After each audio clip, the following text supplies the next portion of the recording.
పవన్ కళ్యాణ్ బాబు నీకు చేతులు జోడించి చెప్తున్నాం. ఇప్పటికే రోడ్డు కడప జిల్లా ప్రొద్దుటూరు శివాలయం అగస్తేశ్వర స్వామి వద్ద బంగారు డబ్బులు దొంగతనం జరిగింది.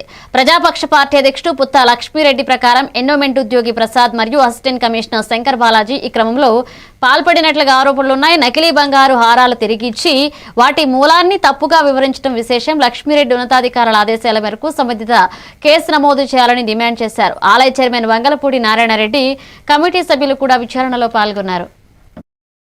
ఈ అగస్తేశ్వర స్వామి యొక్క ఆస్తిపాస్తులు అయితేనేమి, బంగారు నగలు, వెండి ఇవన్నీ ఆయన తనిఖీ చేయడం, అందులో దాదాపు బంగారు, వెండి అలాగే ₹1,00,00,000 మాయమైనట్లు ఆయన దృష్టికి రావడము, దీని మీద ఉన్నతాధికారులను పిలిపించి దాని మీద సమావేశం పెట్టి చర్చించడం జరిగి, ఆ చర్చలో అగస్తేశ్వర స్వామి దేవాలయంలో పనిచేసే శివప్రసాద్, అట్లాగే గతంలో ఈవోగా పనిచేసిన రామచంద్రాచార్యులు, వీళ్ళందరూ కలిసి ఒకరి మీద ఒకరు నాకు ఛార్జ్ ఇవ్వలేదు, నాకు ఇచ్చేటప్పటికే ఆ వస్తువులు లేవు అని ఇటువంటి తర్కవాదం జరిగిన తర్వాత దీని మీద ఉన్నతాధికారులు కేసు నమోదు చేయాలని చెప్పి ఒక నిర్ణయానికి రావడం, అది నకిలీదని కూడా తేలింది.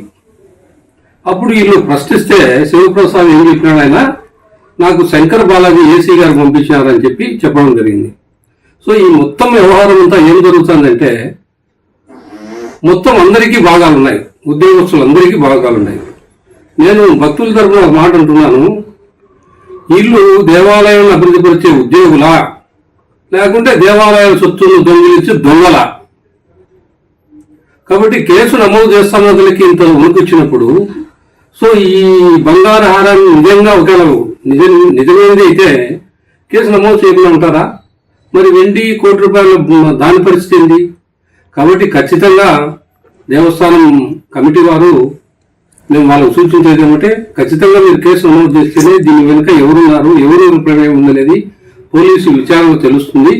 కాబట్టి ఖచ్చితంగా మీరు ఆ దిశగా చర్యలు తీసుకోవాలని, ఒకవేళ మీరు ఆ విధంగా కేసు నమోదు